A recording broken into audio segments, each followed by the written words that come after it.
let's be clear about this. You know that I'm dying. You know that I was really angling to just not do a show, and you're like, no, I want you to turn on the glaring lights and just like burn your retinas, and I'm gonna mock you by making it a thumbnail all about like death and sickness. I at this point I'm starting to take it personally, Carly. Like this, it just seems a little unfair. How good Really are my does. thumbnails lately? I just feel like I've really upped my thumbnail game.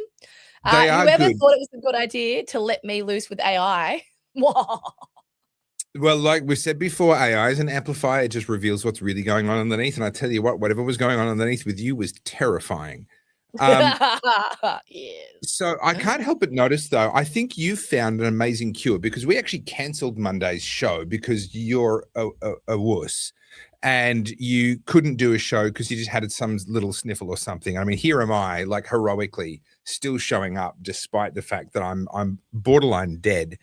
But I couldn't had to help bully him into the show. I couldn't help but notice that you magically got better the minute guys, we're doing a temporary drinking game. Every time Carly mentions her new Mac. Yeah. Guys, prepare your livers. You are in trouble tonight. I have one more very obnoxious thing to announce because you know how we often talk about I have published more than you have? Well, friends. Yeah. Well, friends, we have the fourth book, The AI Advantage. And look, the Topher, AI generated book, yeah. AI generated? Yeah. Well, says AI on the front. The photos were made by AI. But anyway, this is my book. So, meh. And it's got words in it. It's not one of your bloody stupid novels. My books have words in them. I'm not pretty ones sure. That make sense. Wow. How good's it look? Okay. It does look great. So in all seriousness, like, put it, there. Look at all those books. I'll have to put it here. Okay, I'm already not well, and this isn't helping. Making me really feel sick. Don't be so kind on Carly Stortler. It's going to take a lot more than 4 of her books to add up to one of mine. And I think you might have got your target audience wrong there, Carly. Well, they're not going to be disappointed with the big dick coloring book. Let me tell you the hot tip, because I'm having way too much fun with that. Short order, Cook has got it mixed up. It's Carly's next book that comes with pencils, and that's actually true. That's actually a thing. Well, to lighten the mood, it's not really lightening it. Do we want to start drinking well? Because I've got a reel to play. I've actually got a couple of reels to play, but I won't bore you all. But I have to play one. So we've talked about the big dick coloring book. I'm stuck with water tonight. That's how sick I am. I am eschewing all forms of alcohol for the time being, temporarily. I'm about to go onto a different tab, so I'm just going to hold my face in this position. You're going to try and not look too ridiculous. Guys, this is another new drinking game. Every time Carly freezes, you have to drink. I don't know why. It's such a weird thing. Because it's a Mac. I mean, honestly. It's got nothing to do with the Mac. Come on now. It's an established medical fact that man flu is 20 times more painful than childbirth. Where's your wife? I don't know where he got that fact from, but wherever it was, it's authoritative and it's valid and it's true. Do we know if Phonic Photon is married and has a child? Because let me tell you, his wife will just be like, I probably soon to be used to be married. That would be my prediction. All right, so here's a bit of lighthearted fun. I think you guys might enjoy it. So, Stortle, look at me. I will fight you.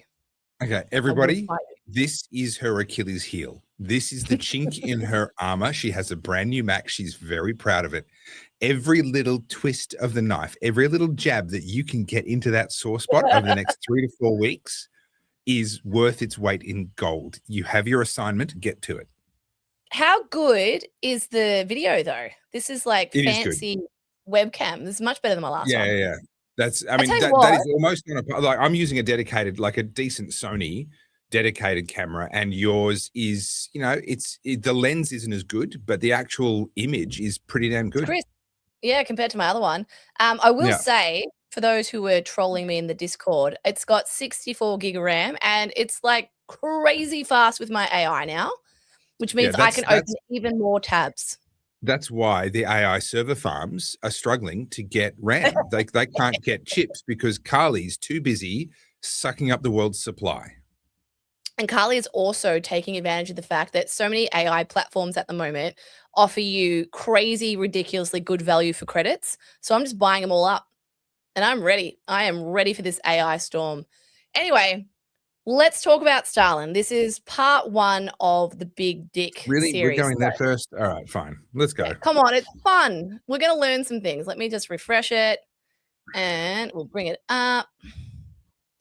All right, hang on. Here we go.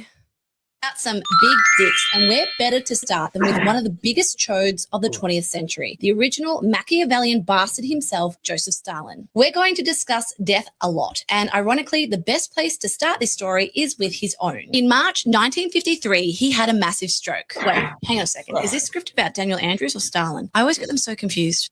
So old mate collapses on the floor and he lies there in his own piss for hours. And his guards are outside frozen because under Stalin, you didn't so much as blink without permission. That was a fast track to a bullet in the back of the head. So the most feared man in the Soviet Union is literally rotting on the carpet whilst his inner circle stands outside thinking, if he's just asleep and we barge in, we're next. If this were a movie script, you'd call it heavy-handed satire, but nope. This is how Joseph Stalin actually died. The king of fear, trapped by his own terror state, poetic in the most fucked up way. Now let's rewind. His real name was Yosef Jugashvili, and I'm sure I said that wrong, but he was born poor in the country of Georgia. He had a rough childhood with a drunk dad beating the shit out of everyone, your classic grim origin story. So it made sense that his mum wanted him to be a priest and she sends him away to the seminary. Weirdly, the kid's actually pretty good at it. And you're sitting there thinking, imagine if he just stuck with theology. The world might have dodged a bullet or a million. But nope, he discovers Karl Marx and gets expelled for revolutionary reading. And boom, just like that, he's a full-time Bolshevik. For those playing along at home, the Bolsheviks were a radical Marxist faction trying to overthrow the Russian Empire, but more on those murderous bastards in an upcoming reel. So whilst the fancy intellectuals debated communist theory in cafes, no,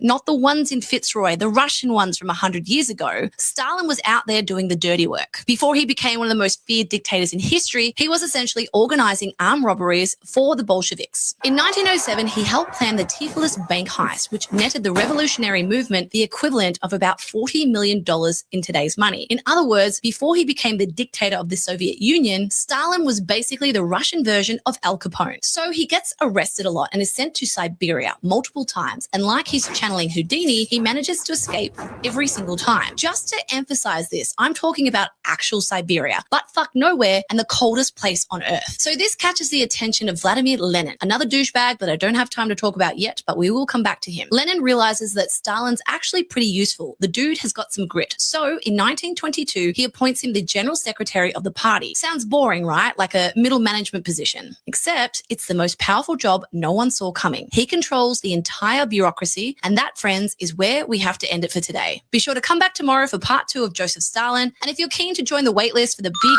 Dick coloring book. Okay. I don't know if I'm terrified or in awe.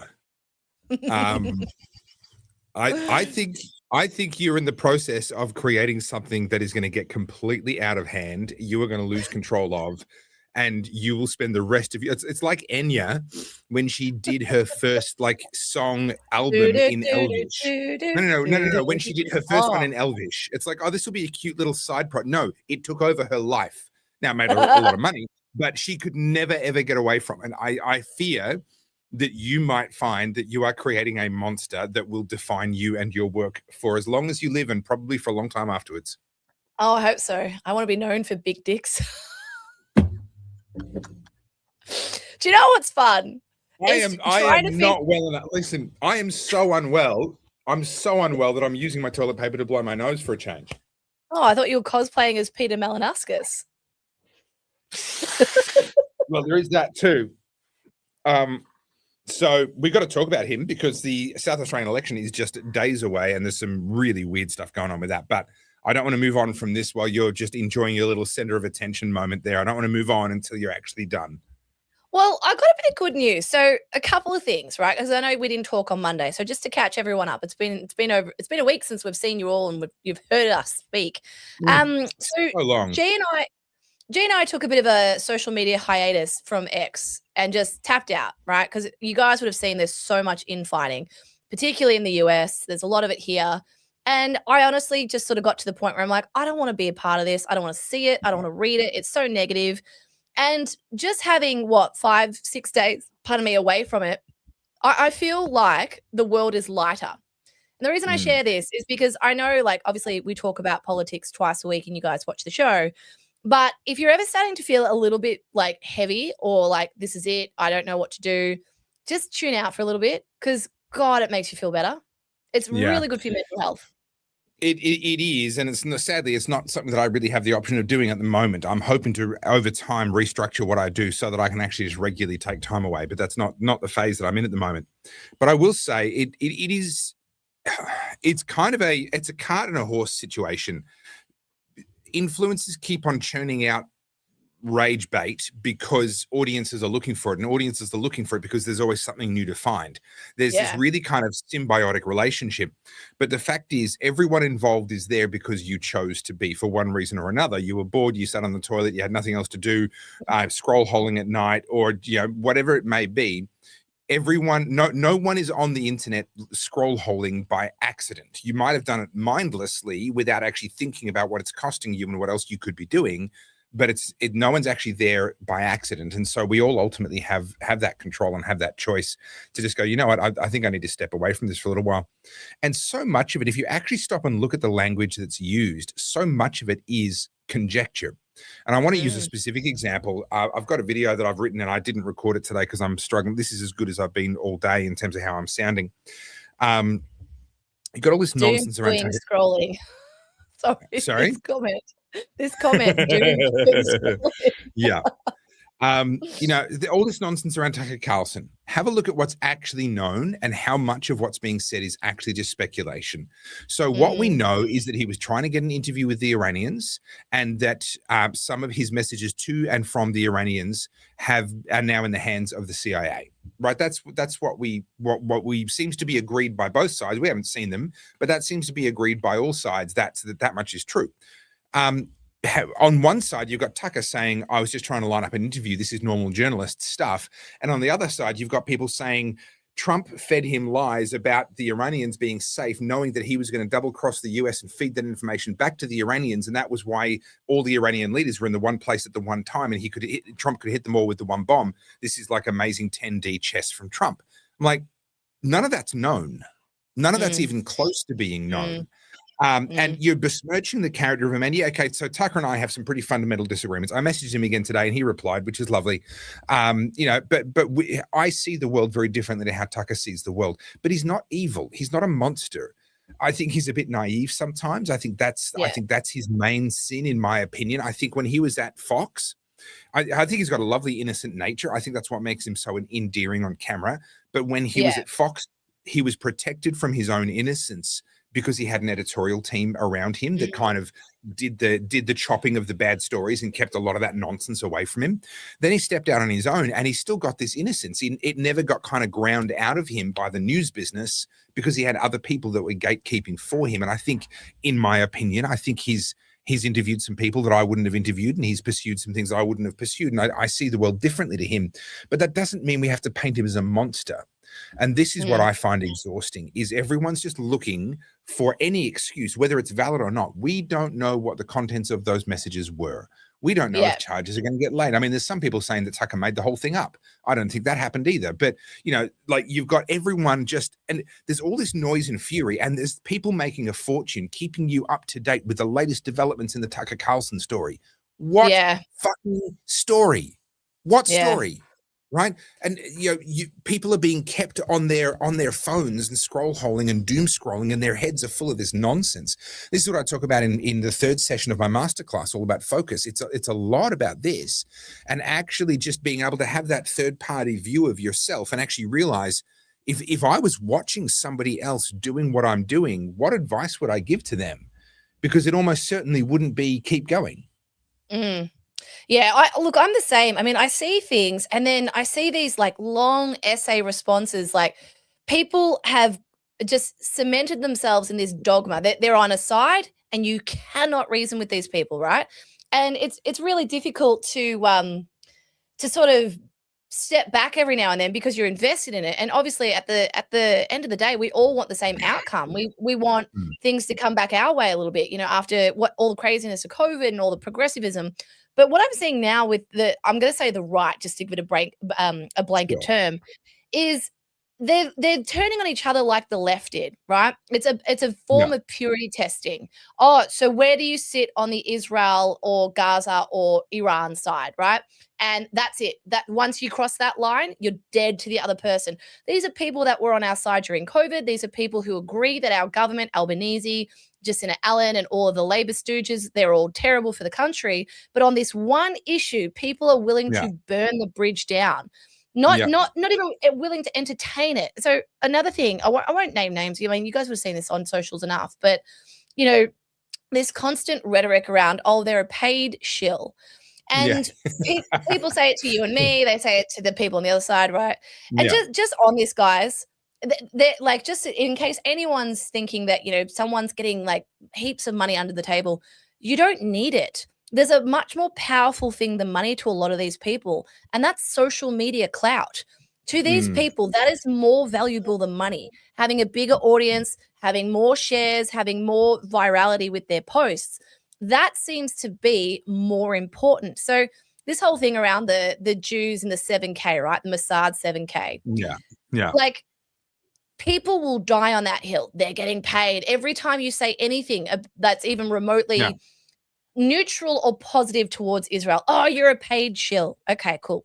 So what you're telling me, in your mind, not you guys listening, but if this is the way you think about things, you're telling me that the only reason people do stuff is just money. That's it. The only motivating factor for people is money. That speaks volumes for how you view the world. And it's really, really negative way, right?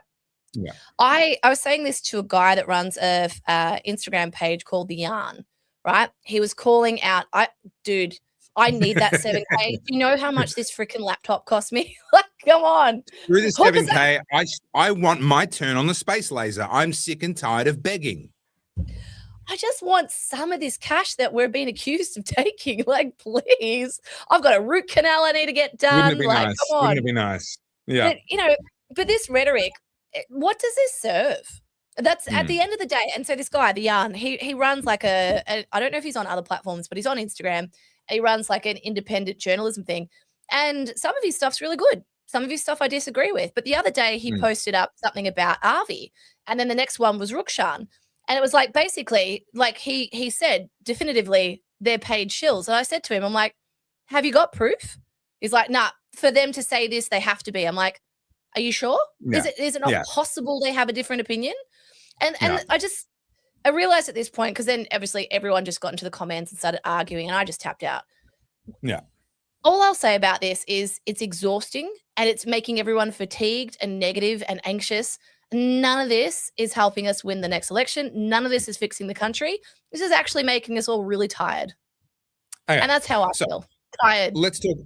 Let's talk about things, because there's two sides to the focus issue. One is to get your focus away from the things where you're not going to make a difference. But two is to actually turn your focus onto things where maybe you can.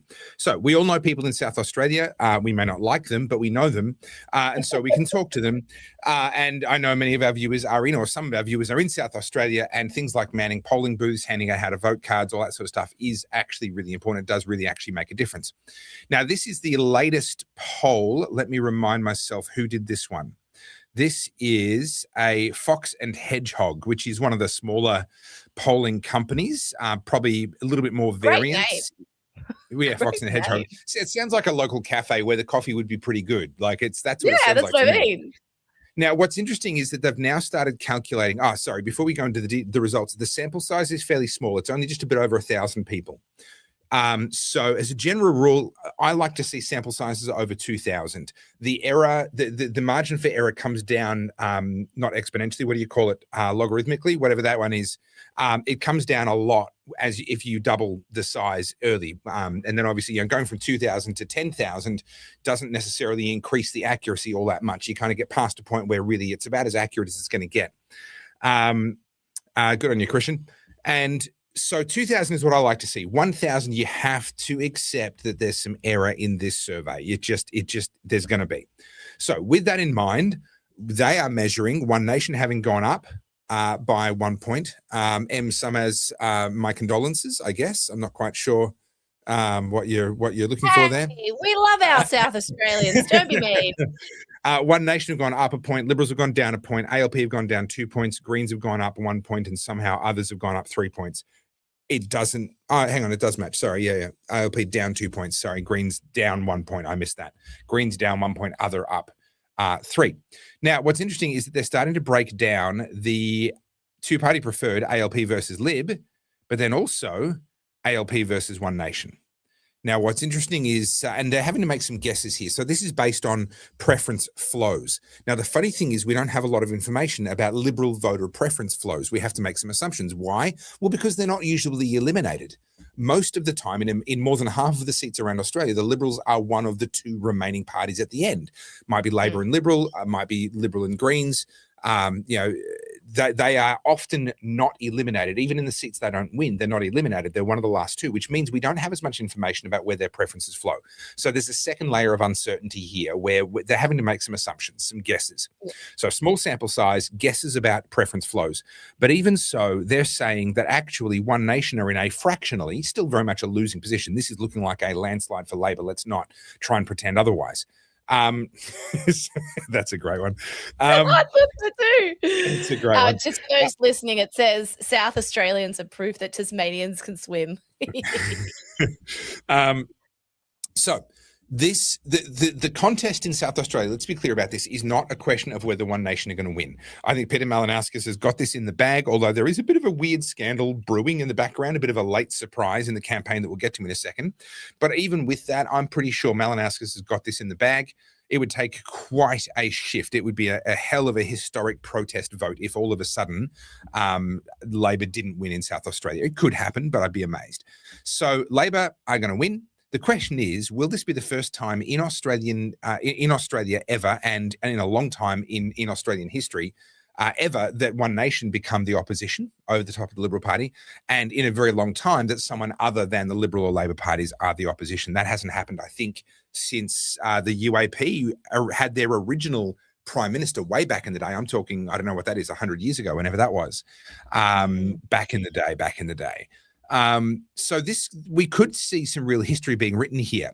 Now, what's interesting for those that are wondering about preferences, the Liberal Party did the right thing and they put One Nation above Labor and above the Greens in every single district, every lower house, every upper house. They've put One Nation above the Greens. So that was a question for a little while. Are they going to do the right thing, or are they going to try and screw the One Nation party over and kind of destroy whatever's left of their credibility in the process? Well, they've done what, in my opinion, is the right thing. And so we've got a very real possibility, a very real probability, if I'm honest, of One Nation taking over from the Liberal Party as the opposition in South Australia this weekend. Yeah, it's interesting because I watched your video on this. I mean, you said that what's the name of the Liberal opposition leader? What's his name? I keep going to say Hasty. Angus Young. Sorry, he came out and not Angus Taylor. No, Angus Taylor. Angus Young's AC/DC, isn't he? Just a little bit, yeah. I watched him play up in Sydney not long ago. He is not running in the Australian political scene. Maybe he should. I don't know. Anyway, so yeah, with all that, I saw today Jess Wilson, the current opposition leader of Victoria, come out saying that there'll be no working with One Nation. You know, it seems like the Liberals are pretty adamant to say that they're not standing with One Nation, which, to be honest, great, awesome. You know, that's the nail in your coffin. Okay, so a couple of things there. She didn't actually say that. Essentially what she was saying was that there are no plans. They've not made any decisions. There's no plans. I think she'll be forced as a matter of pragmatism, she'll be forced to by the federal Liberal Party, because the federal Liberal Party know that if the Victorian Liberal Party don't preference One Nation, if they send their preferences to Labor over One Nation, then the next federal election will be a bloodbath for the Liberals. There's no coming back from that. And if anyone's going to pull that stunt, the Liberals want to do it themselves. The federal Liberals want to do that themselves. They don't want to have that stunt pulled by the state Liberals, and then they're the ones at a federal level that pay the price for the backlash that will generate. So no, I think Jess has got no chance. She will preference One Nation. I think she'll be strong-armed into that. Farah is a little more interesting. Because they don't have to preference Labor over One Nation. They can preference an independent, Michelle Milthorpe, who is the Climate 200-backed independent. So they might convince themselves that they can get away with that people won't notice, or at least nationally people won't notice. So yeah, it's honestly, it's fascinating. I did not think that politics was going to become genuinely interesting at any point in my lifetime. I talked about it because it was important, not because I thought it was interesting. But I've got to say, this is pretty interesting. I'm enjoying this. I love Pro Engineer's comment here, and I agree. It's a long way to the top if you want to sound economic policy. Angus Young, probably. Yeah, it is really interesting. Things are moving fast, and I've got some Victorian stuff to show you just because I know you like to keep up with Gotham City. But what I'm seeing a lot of at the moment, it's what's her name from Cheek Media, Hannah Ferguson. So she was originally on that panel where we saw Abby Chatfield, punters, Joel Jamal and all that. So Hannah Ferguson pops up in my feed a lot now. She's very, very progressive, very lefty, and they do it with such moral authority. I think that's what I find so condescending. So she gets on there and she's talking about One Nation, and she's saying, like, this isn't the thing that everyone thinks it is. It's because the media has whipped it up into a frenzy. Realistically, very few people voting One Nation. I'm like, honey, clearly you have not been outside your little progressive bubble. Because everyone I speak to now, not even about politics, but everyone I speak to now is like, Pauline seems to be the only one that cares. Now, just to be clear, I'm a libertarian. I still love the libertarians, but they're nowhere in this conversation. And I'm sad about that. But what I'm looking for is just I would love to rattle the major parties, make them realize, like, no more. We've had enough. Yeah, you can't keep taking us for granted. And this is like a bit of a tangent. Do you want to?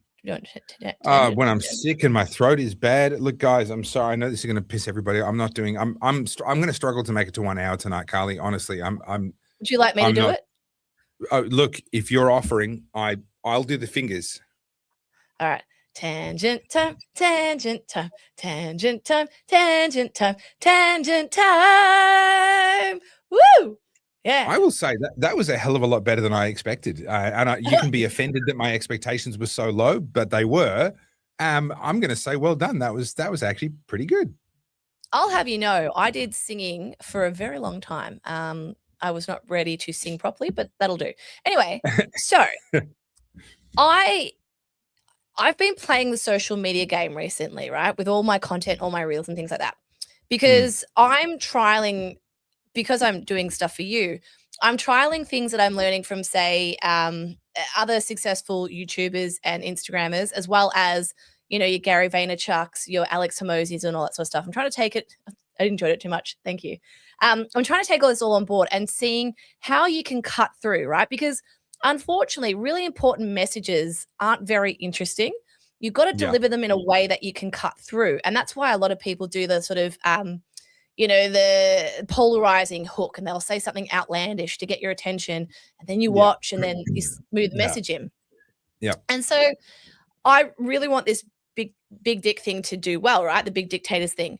And I know if I just talk about history, people will be like, right? Okay. So in between these reels, I've been posting a little bit of fashion culture stuff. And I did a reel the other day on witchery, and it went mega viral. When I say mega viral, someone from the fashion industry saw it and then sent it to everyone. And without me doing anything, the industry I've been trying to break into for like the last 6 years, all of a sudden started following me. I went up 10,000 followers overnight. People who are like the creme de la creme of the fashion industry just started following me. And do you know why? Not because of me, right? I'd like to think it's me, but it's not. It was my message. So it in was this the particular, AI. it was the AI. Sorry. Yeah. It could have been. I won't play the reel if you guys want to see it. It's on my Instagram. But basically, I saw a collaboration that they'd done with a celebrity, Lara Worthington. She used to be Bingle. And the clothing was just, it looked like Vinny's stuff, right? And it was really expensive. And so I said the obvious thing, which is that this is rubbish. You're only selling it because it's attached to a celebrity. I'm sick of being gaslit by this industry. This is arguably crap. And then that was enough for the, I saw the comment, that was enough for the message to go viral. And then what you have is a catalyst for other people to start saying the thing that they've been thinking. The reason this matters is you got to remember these industries are incredibly woke, incredibly progressive. And then all of a sudden, it's like something has shifted. People are no longer going to sit there and have shit thrown down their throat anymore. And so a lot of these people are the trendsetters, the elite, right? You call them the fashion elite, whatever. They're the ones, the tastemakers. And people are turning their backs on it. And who else is a tastemaker? A lot of these progressive people who have been talking about all this nonsense for years and years and years, and people are tapping out. And it was the first time I've seen it, not just politics, right? I know we talk about politics all the time, but culturally, people are tapping out. And I thought it was really interesting. You know, they say if you wait long enough, everything comes back into fashion. I just figured if I just hate fashion long enough, eventually everyone will come around to my point of view. And look, it's happening. No, but it is interesting because if we can talk in sort of progressive language for a second, these power structures come into play, and often they emerge organically for good reason. Someone, it turns out, actually does something with some fabric at some point in our history thousands of years ago, and other people are like, oh, actually, I like that. And the idea of the influencer, the taste maker, is kind of born. And now next year, well, what's she doing this year? Is she doing anything new? And the fashion industry is born organically out of genuine human endeavor and human activity. But the moment it becomes an industry and there's a lot of money to be made, there's a lot of prestige, you get to work with models and photographers and get on the front of magazines and all that kind of nonsense. Well, now you get a whole bunch of people who want to be in the industry for the sake of the industry. It's no longer necessarily, it can be, but it's no longer necessarily being led by the people that others look at and go, wow, that's I would never have thought of that. That's how it starts. That's the reason why an industry like that forms.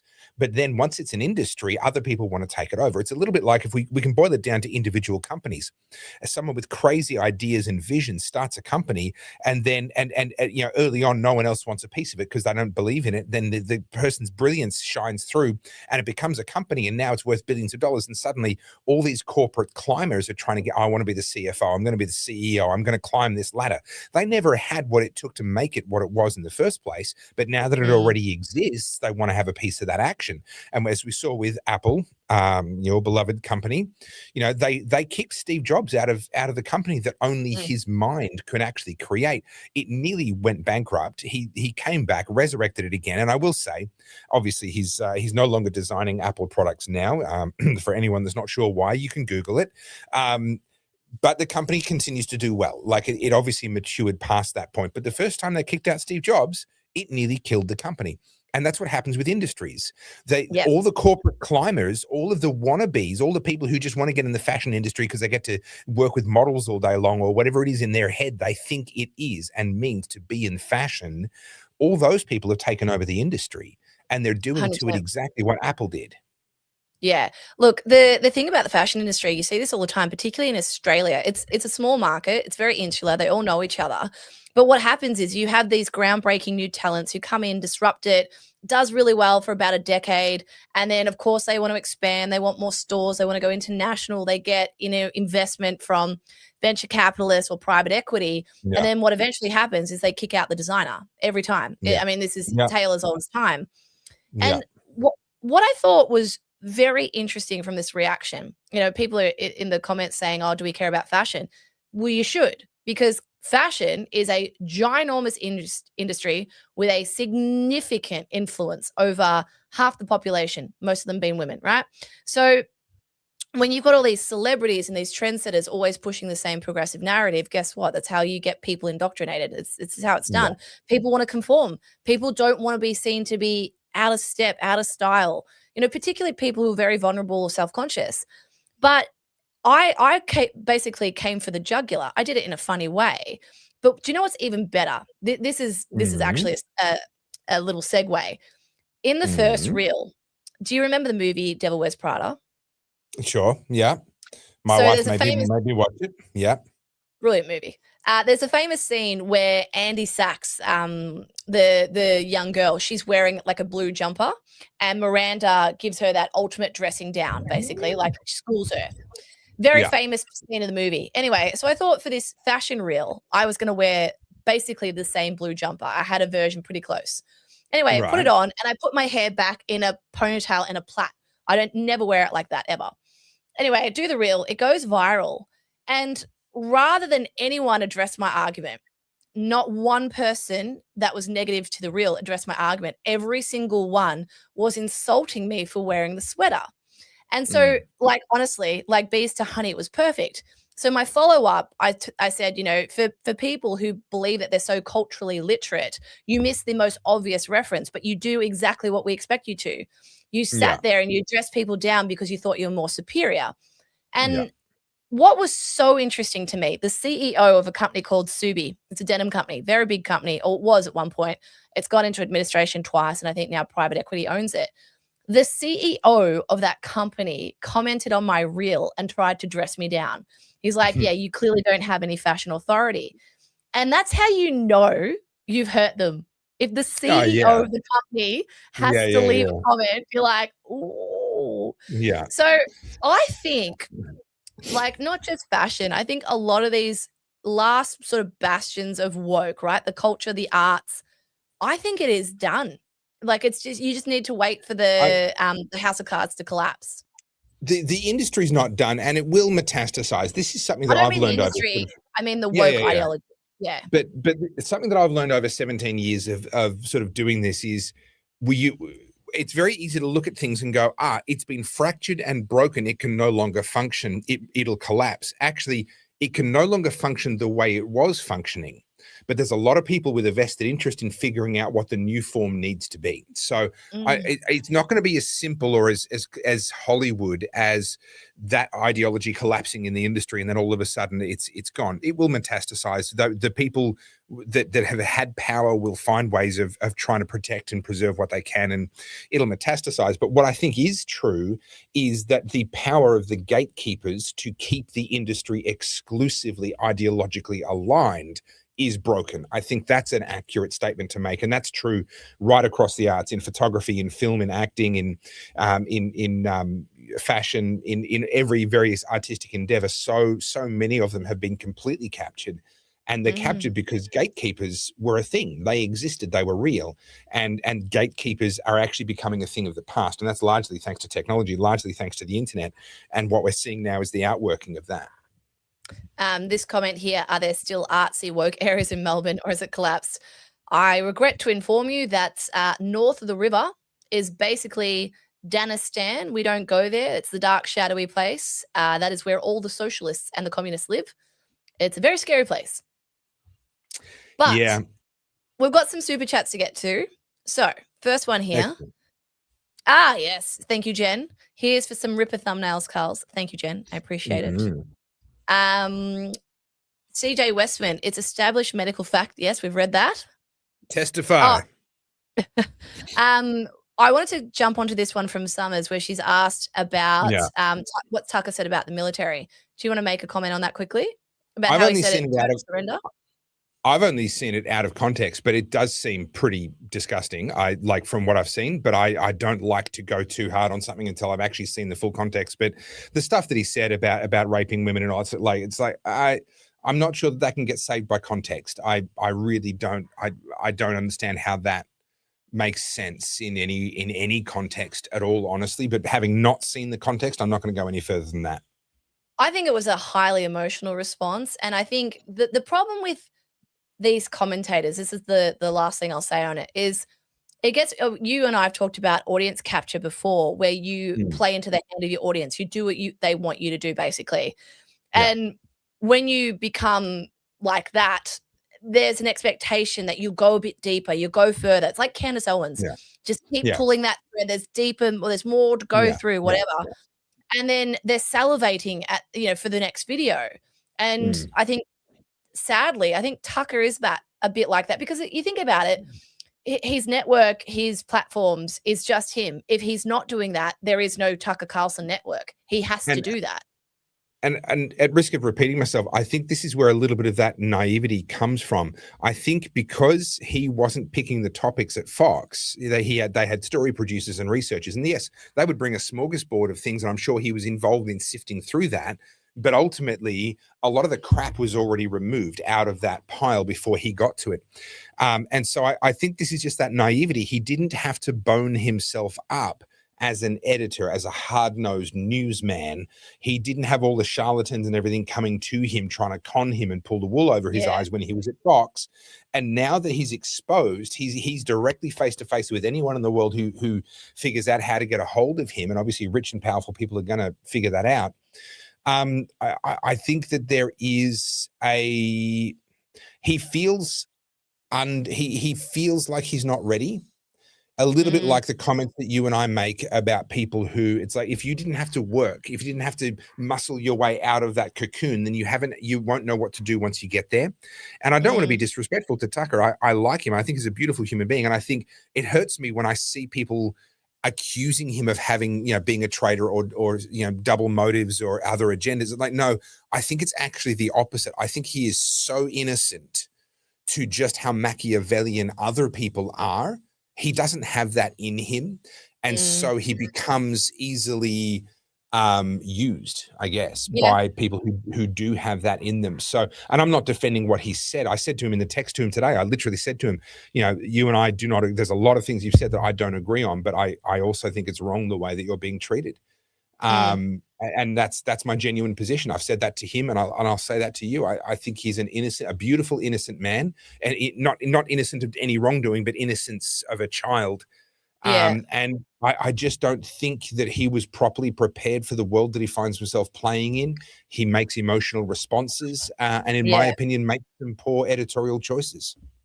Social media is a really difficult game because you need to appease your audience, obviously. You need to entertain your audience. And then you also need to defend your position, because if there's other people trying to come and take your crown as like, the biggest streamer or whatever, I think it's, having done it with you now and experiencing the podcast, I think that if this blew up, if the Oddcast blew up after 6 months, I probably wouldn't be in the right headspace for it. It takes seasoning. That's the best way I can explain it. You got to really sharpen the tools. I've been pretty tough on you at times, and I've sometimes wondered, like, oh dear, I don't know how Carly, I don't know, like next time we talk, is she going to be frosty? But you've been amazing every single time. But I've had to be pretty tough on you a couple of times, because it gets into your head, and you do get too concerned, in my opinion, more concerned than you should be about how, what people think or how they'll respond to these sorts of things. The question of whether or not my audience is going to like what I have to say does not factor in my thinking. I do not consider it at all. What I consider is, can I, in good integrity, go to sleep tonight knowing that I made a video that added value to the world? That's the litmus test. When you say things like that, there's a purity to it. But as we know, there are people who are Machiavellian. There are people who are just, they're hungry for power, for success, and, it can get that way. Sorry. If I have a bad week and if not a lot of t-shirts sell or whatever, I'm sort of sitting there going, crikey, like I've got 3 people in the Philippines and 2 people in Australia, plus then I got to bring home money to the family. I'm sort of sitting there going, oh, and I get it. I get why people just go for the views. They go for whatever is going to get them that attention. But I'm not wired that way. I've told the story before about Dick Smith. He offered me $1 million. It was a thing called the Wilberforce Award. You can Google it. He offered me $1 million to be the face of his campaign against a big Australia. And I was 30 years old at the time. 30 years old. My parents were in the middle of losing their house. It was being foreclosed on by the banks. I was living at a friend's house. I was living in a friend's, not even spare room. They didn't have a spare room. I was living in their lounge room at the time. $1 million would have gone down real well right about then. And this is, he flew me up to Sydney at his expense. We spent the day together, and it was a surreal day because he spent the day trying to convince me to accept $1 million from him. And I spent the day putting roadblocks in his way and telling him why I couldn't accept that, because I didn't believe he was right. I'm not opposed to a big Australia. And I think a lot of the reasons why he is afraid of a big Australia are actually fallacies. I don't think he's correct. And so, so sorry if I can just finish that point, but I didn't know that I was capable of, I didn't know that my integrity was worth more than $1 million to me until that day came up. Right? None of us know. Like, what's your price? I don't know. But I discovered on that day, and this is 14 years ago now, I discovered on that day that my integrity is worth more than $1 million to me. And so I smirk. I have a little chuckle to myself when people wanted to accuse me of selling out for $7,000 or whatever it may be. Oh, he's just in it for the clicks. He's just a grifter now. I'm like, I know about like, life doesn't often give you the opportunity to discover this about yourself. Most of us would go through our entire life, never have the chance to turn down $1 million. We'd never find this out about ourselves. But I happen to have had that experience, and I turned it down because my integrity is worth more to me than that.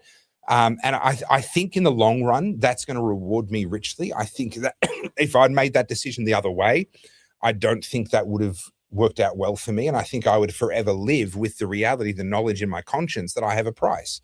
And I don't, and I prefer to live with that knowledge. This is why I laugh about the 7K from Mossad or from whatever. I'm like, don't get me wrong, $7,000 is a lot of money to some, but like, no, it's not enough for me to do something that maybe I would feel uncomfortable with.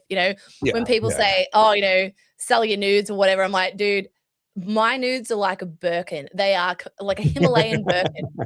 Impossible overpriced and definitely not worth the money. Yeah. Thank you. I agree. I agree. But yeah, like it's one of those things. Like I sort of go. I've had a couple of people ask me to do like a sponsored post in the last couple of weeks, and I'm like, no. Do you know what I mean? Like I don't need to work that hard, but it's not my thing. But G's brought this up here about Rennick.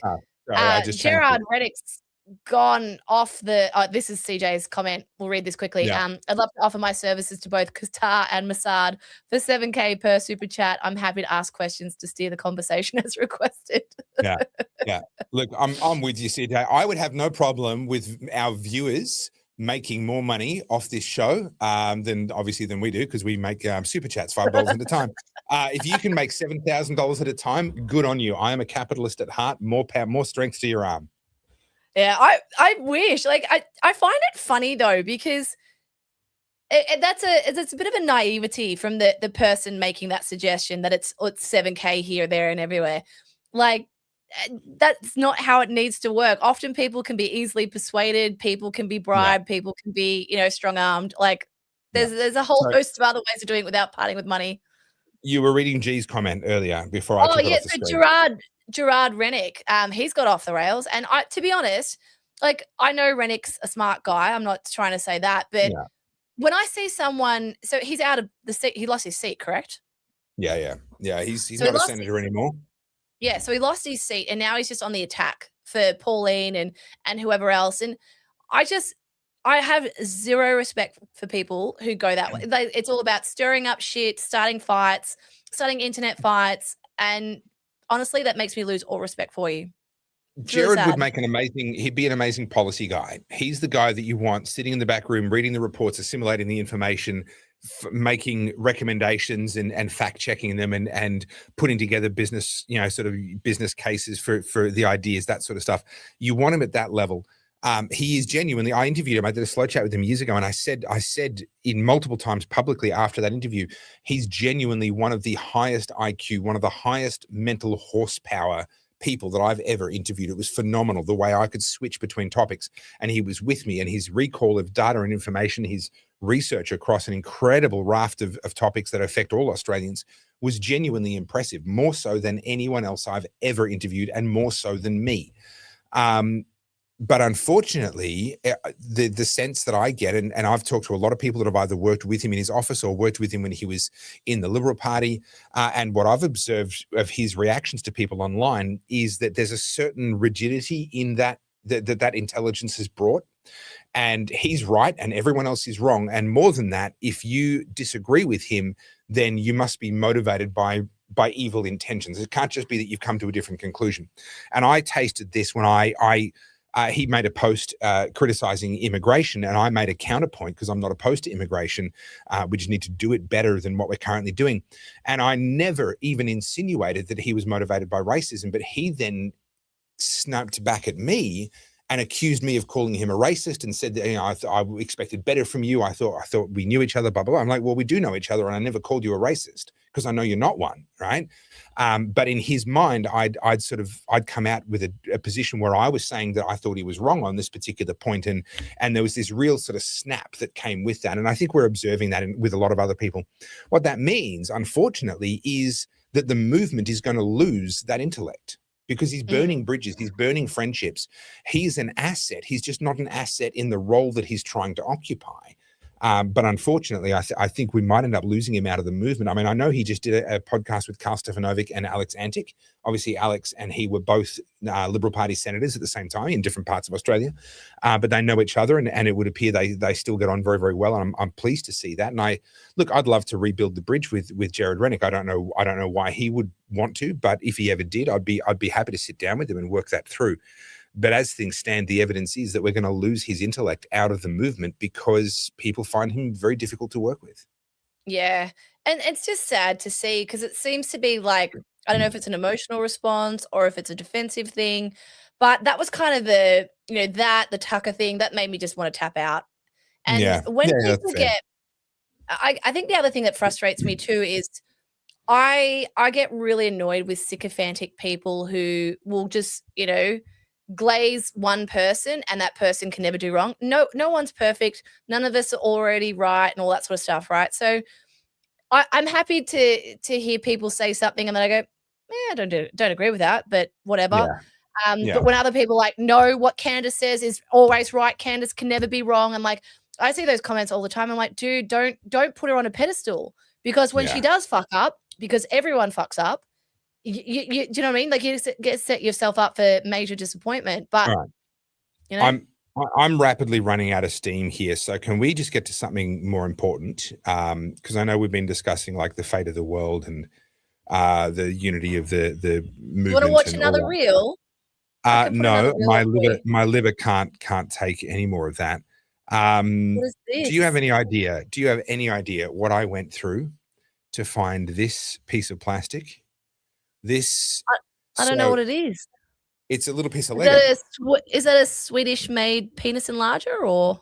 It is a little piece of Lego. Thank you. You can get your mind out of the gutter. I bought one of these non-Lego kits. It's a beautiful. It's the Fast and the Furious Mazda RX-7 with the Veil side body kit on it. For those of you that want to geek out about cars, I love me a Rotary, and I adore that car from the Fast and Furious movies. And someone modeled it in Lego, so I bought this in fake Lego. But it's been really good quality. It's honestly indistinguishable from the real thing up to this point. And this point was the point at which it was missing one of these. The kit was lacking a piece. And yes, I have gone through everything, every remaining bag. It's 90% built. Most of the pieces are on the car. If it was in one of the other bags, I would have found it. If it was loose in the box, I would have found it. This thing was missing. And unfortunately, it's a very difficult piece to substitute out for something else. So I've been procrastinating for a couple of weeks, and I went online. And did you know there's this, I don't know if you've ever heard this before. If it exists, it's on the internet. I think there might be a few extra words. There might be some extra words in there somewhere, but if it exists, it's on the internet. And I found this, and then I found an Australian supplier who sold me a single one of these. Guess how much I paid? $5? $15.15. 15 cents for the part. I'm not making this up. 15 Australian cents. $15 for the express shipping. I paid 100 times the value of the part in shipping. I literally did that today.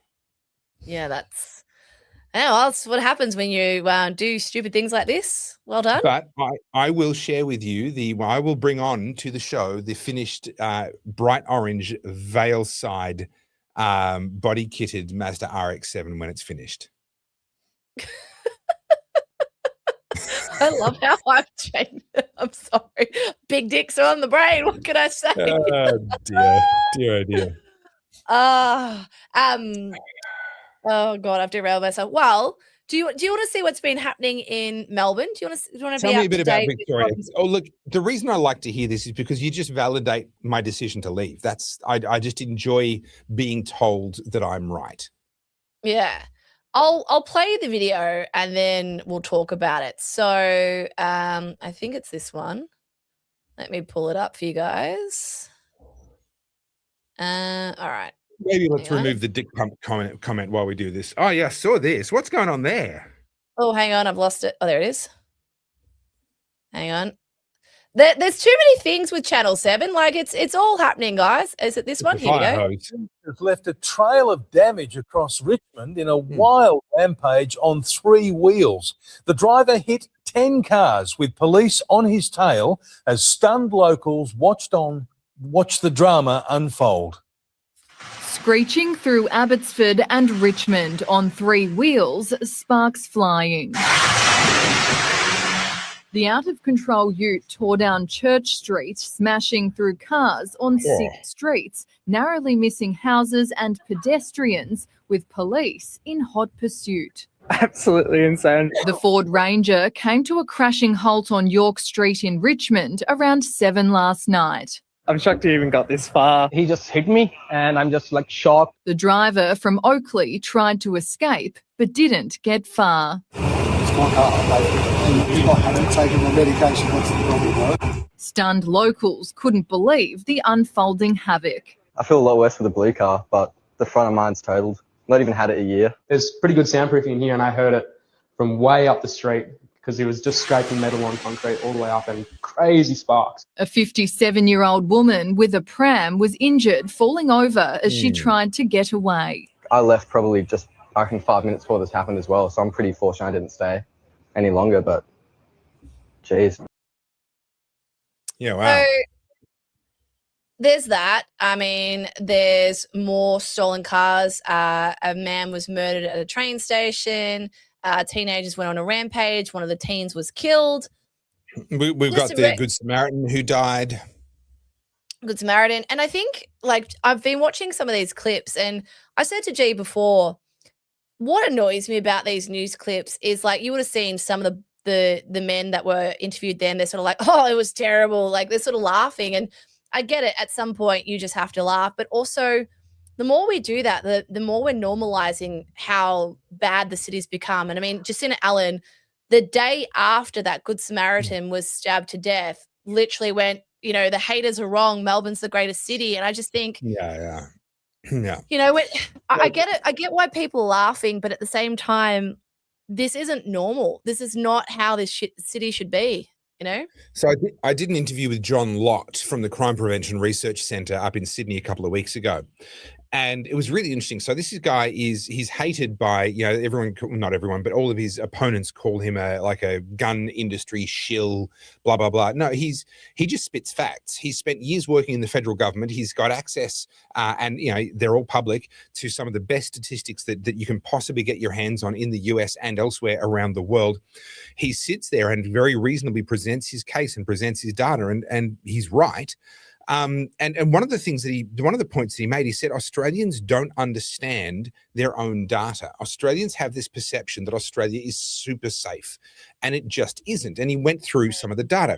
So there used to be, it's been kind of terminated now, but there used to be a thing that was a global crime survey. And what was important about this particular survey, so there's 2 ways to measure crime rates and statistics. One is based on police reports. But we know for a fact that a very significant number of crimes just aren't reported to police. And when there's a crime wave, that percentage increases. More people are just like, I can't be bothered. I'm not going to waste my time. For example, we know that actually only about 1 in 5 rapes is reported in Australia, right? That means that 4 in 5 never even hit the data. Right.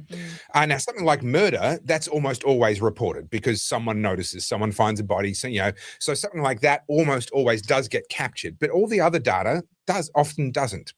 And so how do you figure that out? How do you find out what's missing if people aren't reporting it to the police? Well, that's the second way of gathering the data, which is through surveys.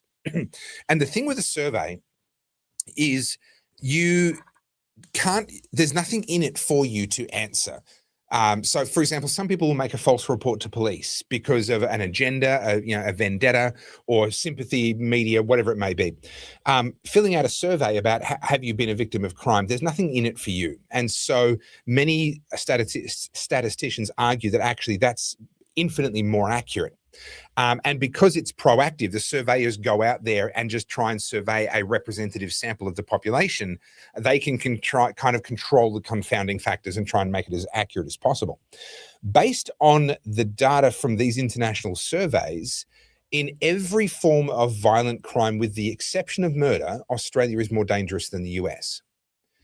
Now, the thing with murder in the US is that more than half of all US murders happen in 2% of their counties, so their local government areas. 2% have more than 50, I think it's 56% of their murders happen just there. So if you just avoid those and don't get wrapped up in a drug war in one of those 2% of the landmass of America, your risk of being murdered in America is also significantly lower than your risk of being murdered in Australia. But we have this perception that America is super dangerous and that Australia is super safe. And I'm sorry, it just isn't true. So when I see what's going on down in Melbourne, there's a big part of me that's just like, maybe it's always been like this and we're only now just finally actually hearing about it and the media is actually starting to do its job. Maybe, like when we were younger and we had the perception of things being safer, I'm not sure that they necessarily were. We just didn't have social media. People didn't have cameras, capturing the car as it went sliding past on the street. Like, maybe this is actually just Australia. We are actually a relatively violent country by wealthy Western standards. I'm gonna push back on that. No, I don't think, like, there was definitely parts of Melbourne that you sort of went, oh, that's a bit rough. Like I grew up in Preston. Yeah, so I grew up in Sunbury, as you guys know, but I was in Essendon when Jason Moran was shot. He's one of the underworld figures, and it was in Essendon. He was in his car, and God, what I would have been 14, 15, somewhere there, right? We were doing something for school. Anyway, and that was the first time I'd ever seen anything like that. But, then you watch Underbelly and you hear just how full on that all was. I don't think any of that stopped. The thing with organized crime and the underworld is they tend to try and keep it to themselves, right? They don't want the attention of the cops, and they certainly don't want to bring the heat from the public on them. Yeah. So I'm not including that, for example. Like, that stuff is probably still going on. And same with the tobacco war stuff. Like, the fact that they're making it so public with the fire bombings and all that, it's a bit messy. But the other crime, the home invasions, the machetes, the stolen cars, that's not normal. Melbourne has never been like that, because you look at the perpetrators, they're teenagers. These are the kids who have grown up with gentle parenting. They're kids that have been, their parents aren't allowed to punish them. Their teachers aren't allowed to punish them. These are kids who have free reign to do whatever they want. And this is the result. This is a result of all of the policies that have been implemented over the last 20 years. And this is the consequence. So, no, it's not normal. I'll say this in agreement with your point, which is a shift that I think has undeniably occurred is, in my childhood, criminals were actively trying not to get caught. If they were going to steal a car, it was parked at the Northland Shopping Centre car park. If they were going to break into your house, it was when they were pretty sure no one was home. Now, the shift that I think is very identifiable is that they're targeting, they're committing their crimes when they know that the person will be there. So they're carjacking the cars knowing the person's inside. They're doing the home invasion wanting the person to be inside so they can get car keys and valuables. Machete attacks and these sorts of things obviously are just direct attacks against people. So I will say that shift, I think, is very, very real. Yeah, it's just one of those things where I think also, again, whenever I read commentary from the other side of the aisle, political aisle, there's always a way of going, it's not that bad, it's not true. But can we just quickly jump across to Grace Tame and her comments? I know you commented on it. All right. Yeah, I'm fading hard. I can tell you now. But I will stick around for as long as I can. Okay, so a couple of things. We're finding this is a bit of a part of a broader segment, right? We're finding that a lot of the people that have been pedestaled in recent years aren't quite the people that the government tried to tell us they are. So the first one, Grace Tame, Australian of the Year, went on ABC radio basically saying that October 7 was propaganda. No one was raped. It's not real. It didn't happen. Now, depending where you sit on that argument, some people think Grace said the right thing. Other people are like, this is abhorrent. We have survivors. We have witness testimony. We have evidence and proof. There's that. There's a former Queensland of the Young Australian of the Year who's just been arrested on child exploitation material. And we have an OAM whose job was to look after kids doing it rough, and he hogtied them and abused them. And these are people who have gotten our nation's top honours. So if we want to wonder why things are the way they are, maybe we need to look at who we're pedestaling. Yeah, and this is the reason why, you've talked before a lot. We've both talked a lot about the virtue signaling, the need to jump on and to have the right causes. This is why, because if you have the right cause, you can be a horrible human being and get away with it for quite some time.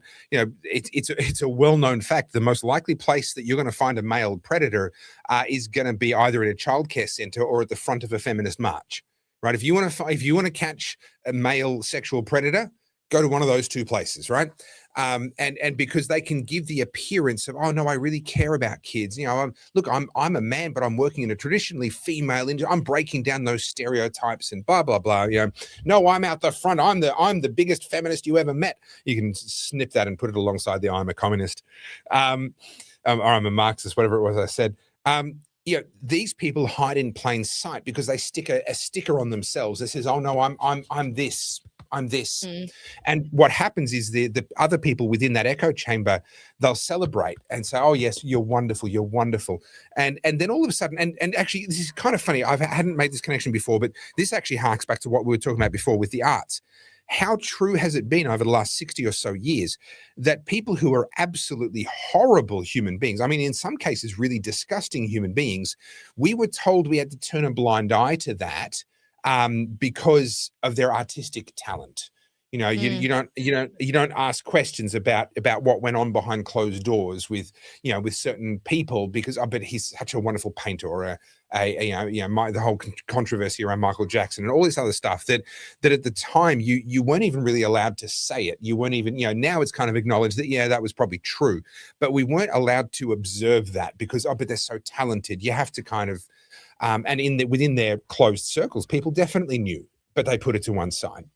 And it's a little bit the same with these ideological causes now, where it's like, look, Grace might be difficult and she might be this and she might be a Jew hater. I'd say there's reasonable evidence on the public record to suggest that she probably fits that description, but people can debate that if they want. But she's on the right side of the XYZ course, and she's young and she's female and she's relatively pretty, so she can be the spokesperson. So we're going to brush all that to one side. But I think this, again, so there's three things coming together here. There's that old kind of making an excuse for bad behavior because they're so talented and everything else. Nowadays, because everything's so political, we do the same thing for people who have the right ideologies and can communicate that publicly. But then you get the third part of it, which has now just escaped me. Gosh, I must be sick. Normally I can organize my thoughts and go back and bloody bullshit. This is you just pretending. Oh, I know. Yeah. I will come back to that when I think of it. That was an important third point. I have a comment. So as you guys know, through Ko-fi, there's different tiers that you can join up to. And we've got the Producers Club. So the Producers Club is where you guys can bring us topics that we need to do a segment on. And I know Topher's trying to bitch out, but he has to answer this one because I can't do this one. This is particularly for Topher. So I was going to bring up so Miles Christie L. Disciplis. I can't say your names. Don't do this to me. This is his question. I've copied it here and I'll put it in the chat. And then I will share it on screen. Here we go. So I'd be interested in both hosts' take on the falling levels of Christianity, specifically in the country, and what effects it has had, and cover off on why and how it can be repaired. Sorry, I think there's more to his question, which was, through human effort, not God's, as when he wants something, he gets it. Yeah. So it's an interesting question. There's two premises built into this question. The first is that the falling levels of Christianity are a bad thing. I agree with that premise, but we need to identify and be honest. That's a premise. That's an assumption that you and I are both bringing into this question that other people will look at and go, well, hang on, I don't agree with that premise. And so they're going to see this very differently. But I agree that it is a problem that it's falling. But the second premise is that it's falling. I agree that it has fallen. But actually, there's considerable evidence that that's really changing. So you'd have no reason necessarily to be aware of what's going on all over the Middle East right now. There is a phenomenon that is taking place to the point that if you talk to any missionary or probably to any Muslim in most of the Middle East, and you say, have you heard about the white man that's visiting people in their dreams? Oh, sorry, the man dressed in white. The man dressed in white that's visiting people in their dreams. They've all heard of it, right? They've all heard about this. What's happening, I believe, is that Jesus is giving people visions of himself. He's meeting people. Now, one of the really fascinating things about scripture is the Bible makes a promise: all who seek will find. Now, the really interesting thing about that is if you then connect that with Romans and the teachings of Paul, where he talks about the shrine to the unknown God, and he preaches about this unknown God. It was whatever city that was, I can't remember. They were very devout about worshiping. They wanted to worship all the gods. They were seeking. They were wanting to do all the right things. So they'd built a shrine just in case there were any gods they didn't know about yet. Right, they built a shrine to the unknown God, and Paul used that and preached from the basis of that. This is the unknown God that you innately know there's something out there that you haven't found yet. This is he. So if all who seek will find, and if even the Apostle Paul was going to use fake religion and fake faith, but people who were sincerely seeking, right, to point the way to Christ, what I believe is happening is God is revealing himself to Muslims who are devout Muslims. They are serious about their faith. They're not casual. They're not dismissive. They're not going through the motions. It's not cultural. They are really seriously working out their faith. I believe it's the wrong faith. I believe it's a false religion. I believe it leads to hell and it helps to bring hell on earth. But God is recognizing you are seeking, and I'm going to visit you, and I'm going to reveal myself to you.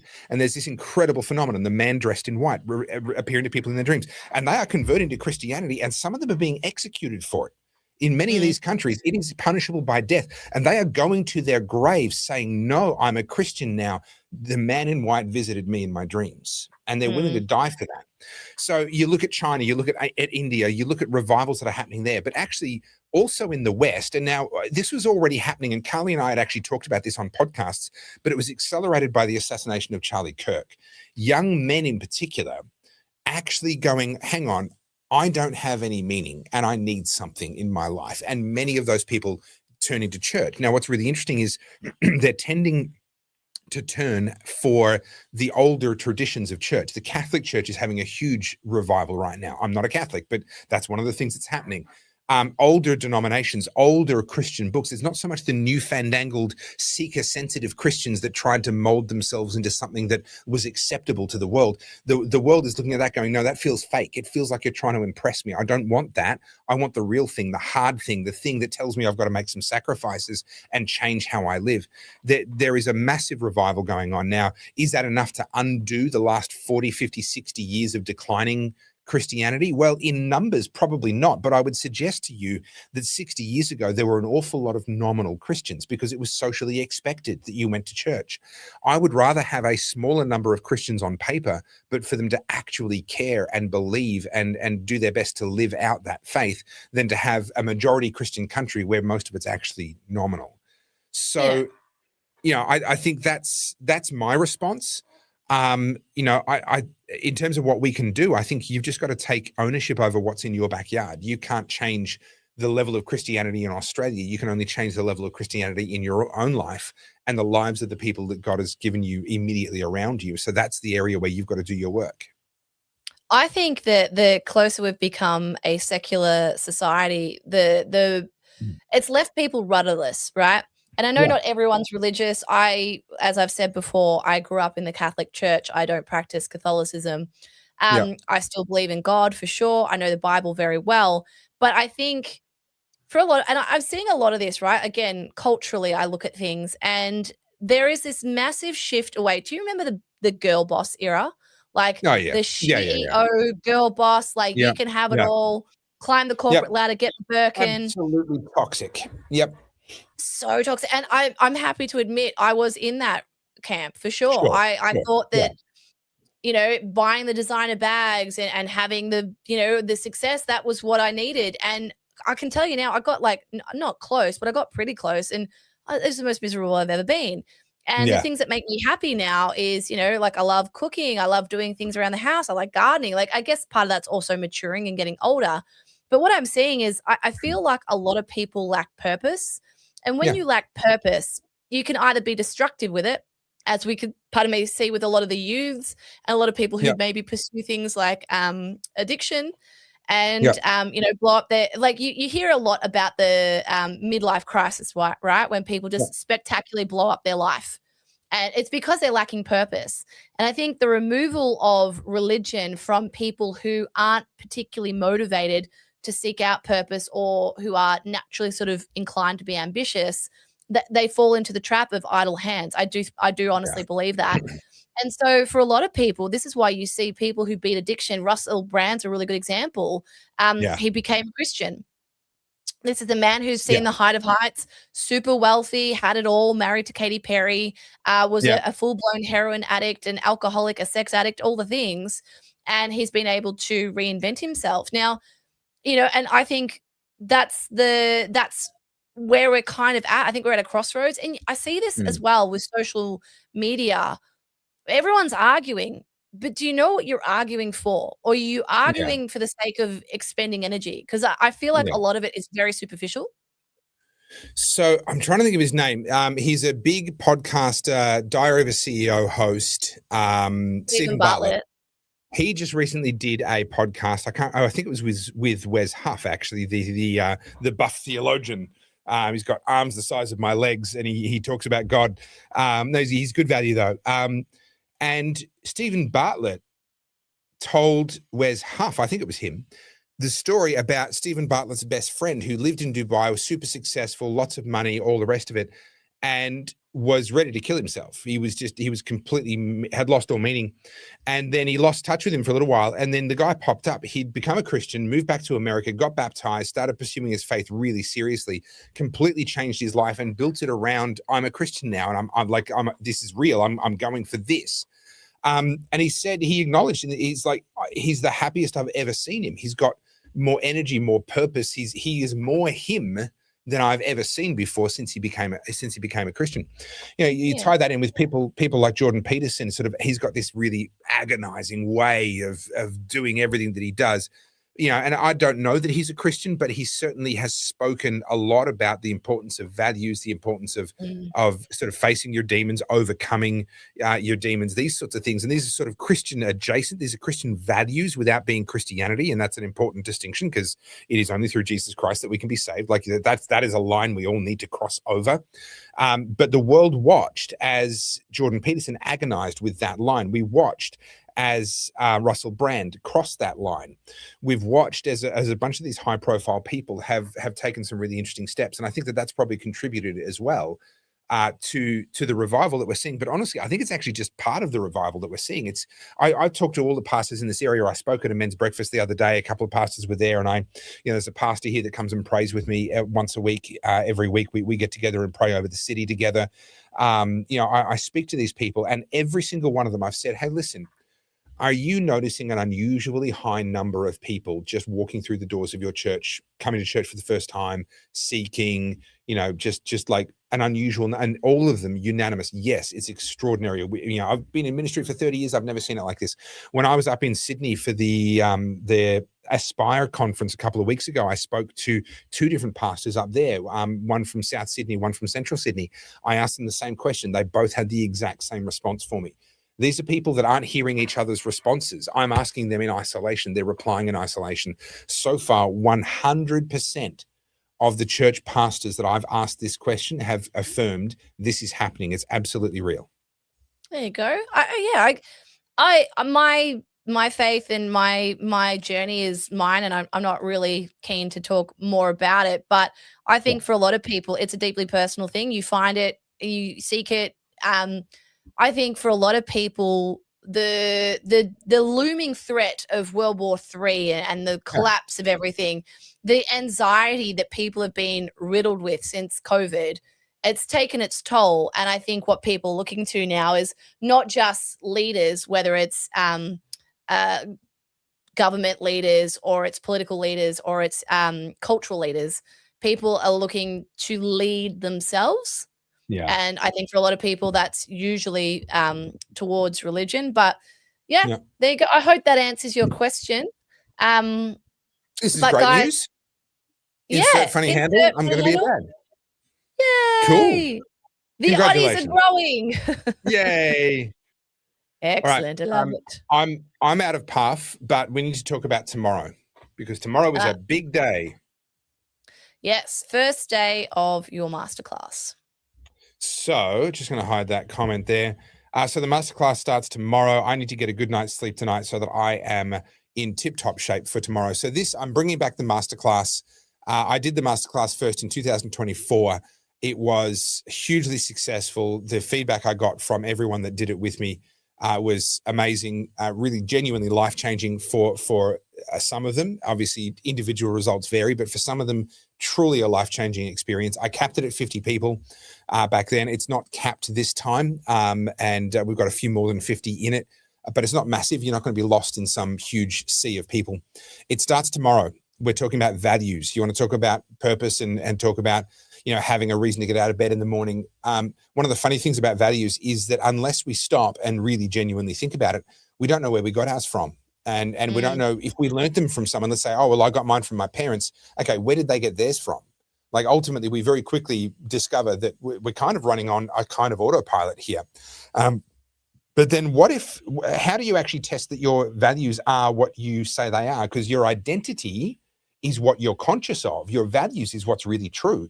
And this is how cowards are born. I have an identity as someone who's courageous and caring and da-da-da, but actually my values are me first. And so the minute I'm tested, I bugger off, right? I didn't know that about myself until I got tested. I thought I was this amazing person. No, that was your identity. Your values were different.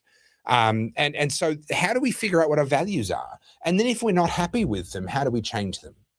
And then what do we do that's practical, that's really actually actionable on a moment by moment, day by day basis? It's not some Jordan Peterson style agonizing, soul searching thing. No, what's a simple, practical tool that we can use in the real world to help us stay on our values and to act in accordance with our values and to show us when we haven't so that we can return? That's all tomorrow. That's tomorrow night.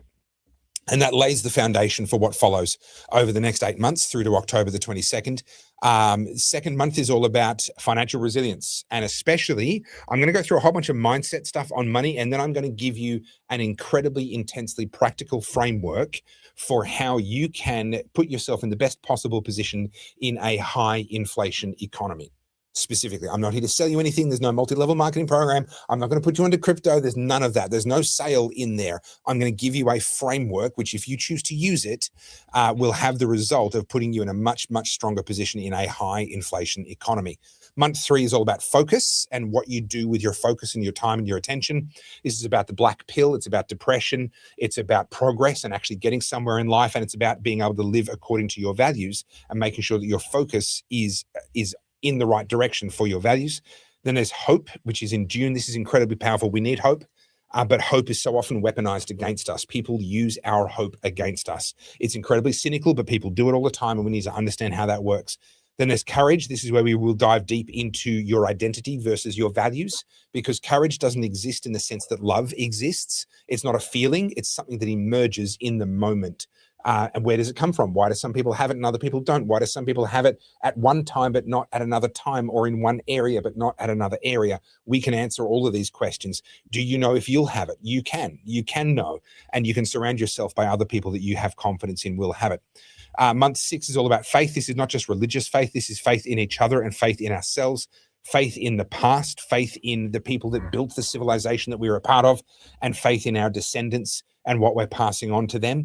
But yes, it will involve religious faith as well.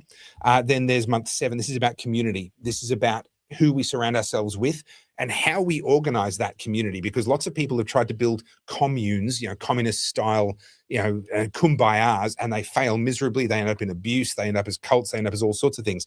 So we know we need community, but actually we often do it really badly. Is there a good way to do it? I believe there is. And then finally, month 8 is just this intensely practical next steps. And believe me, if you're struggling at the moment already because of what's happened with fuel and all the rest of it, then you needed to have already implemented the next steps.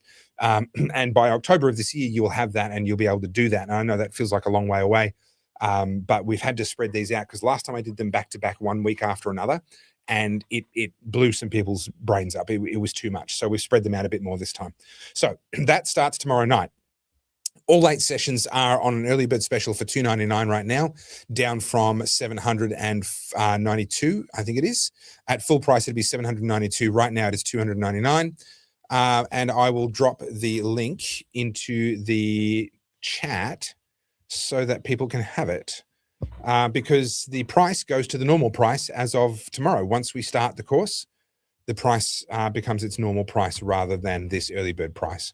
So if that sounds interesting to you, Pro Engineer, I'm saying nothing about crypto or anything else. I do not sell crypto. I'm not going to put you onto a crypto exchange. I don't play those games.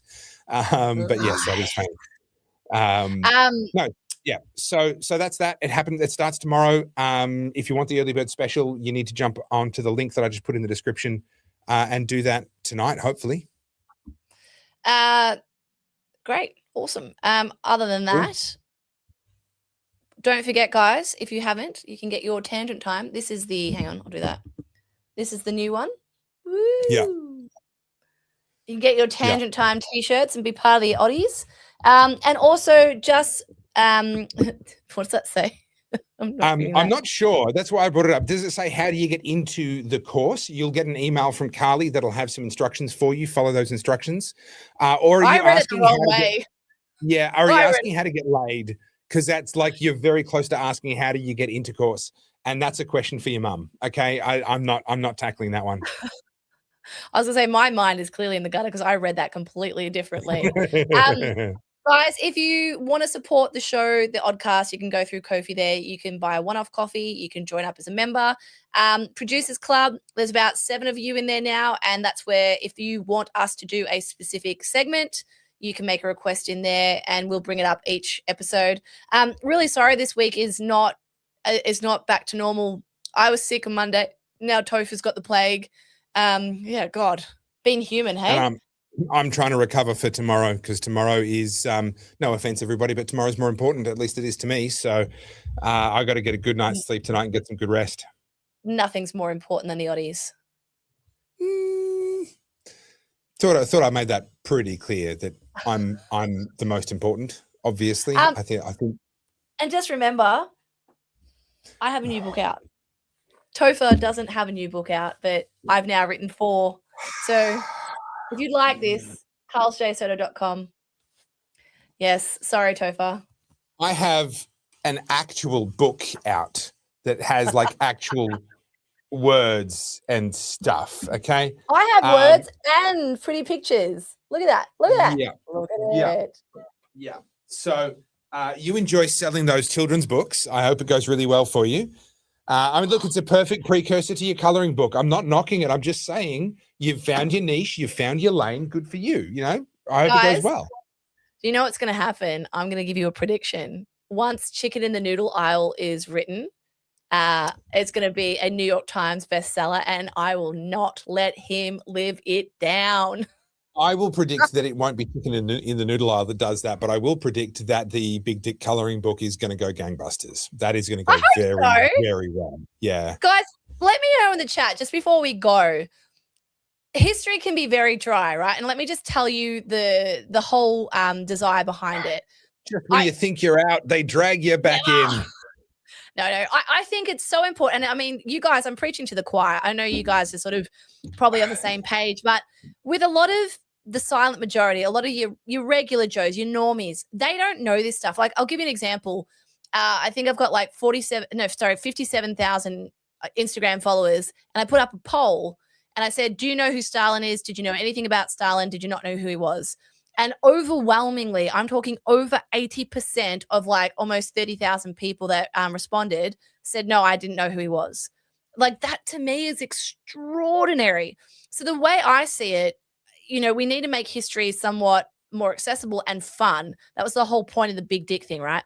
And so I think it's a lack of awareness and it's a lack of knowledge that's actually the problem with a lot of these policies. This is why the young generation is so enamored with socialism. They don't even know who Stalin is. They don't know anything about Mao.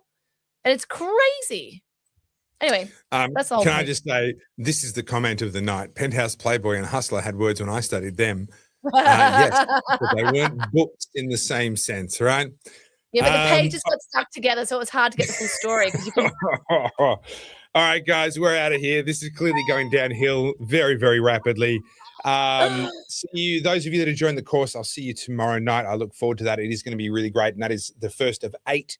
You will still be able to get it afterwards, but you will pay a higher price. And obviously, you'll have to watch a replay of the first month because you will have missed it. Alrighty, guys. Thanks, Jimmy Gatt. Appreciate the comment.